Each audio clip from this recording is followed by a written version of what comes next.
4 বছরের এক শিশু ধর্ষণের অভিযোগে ঘেরাও এবং দফায় দফায় সংঘর্ষের রণক্ষেত্র চট্টগ্রাম। অভিযুক্ত যুবক মনিকে পুলিশ নিয়ে যেতে চাইলে বাধা দেয় স্থানীয়রা।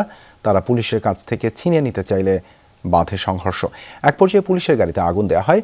কয়েক ঘণ্টা ব্যাপী সংঘর্ষে পুলিশ, সাংবাদিক সহ অন্তত 15 জন আহত হয়। বন্ধ হয়ে যায় মহাসড়কে যান চলাচল। ঘটনার সূত্রপাত বৃহস্পতিবার বিকেলে। স্থানীয়দের অভিযোগ, চট্টগ্রাম নগরীর বাকুলিয়া চেয়ারম্যানঘাটা এলাকায় ডেকোরেশন দোকানের এক কর্মচারী 4 বছরের এক শিশুকে দোকানে ডেকে নিয়ে ধর্ষণ করে। খবর পেয়ে স্থানীয়রা ওই ভবন ঘিরে রাখে।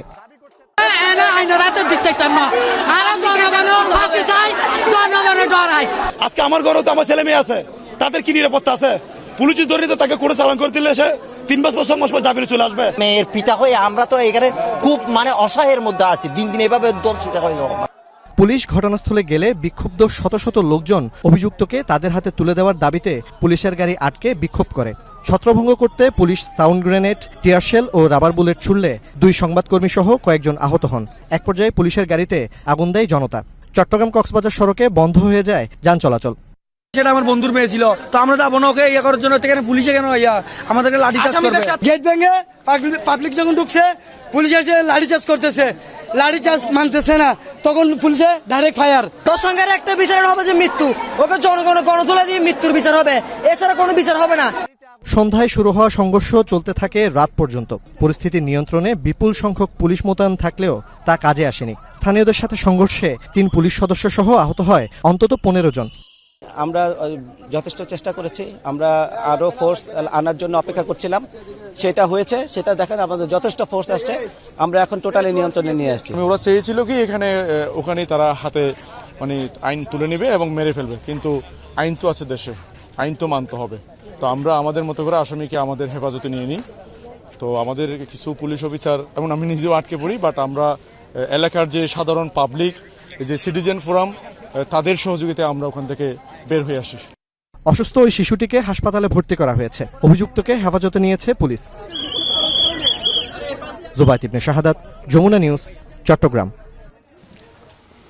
এ বিষয়ে আরও জানাতে যুক্ত হচ্ছে সহকর্মী জুবায়েত ইবনে শাহাদাত। জুবায়েত, এলাকার পরিস্থিতি এখন কেমন? বিক্ষুব্ধরা কি এখনো সড়কে আছেন?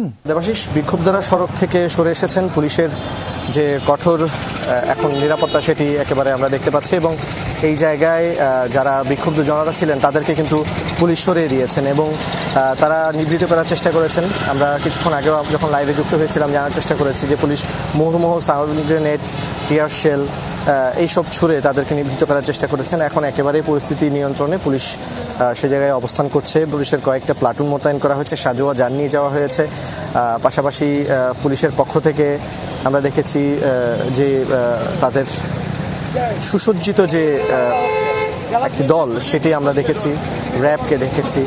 এবং ঘটনাটি দুপুর থেকে যেহেতু ঘটেছে, পুলিশের মধ্যেও এক প্রকার আমরা দেখতে পাচ্ছি যে ক্লান্তি চলে এসেছে। তবে তারপরেও তারা এখন পর্যন্ত সেই জায়গায় আছে।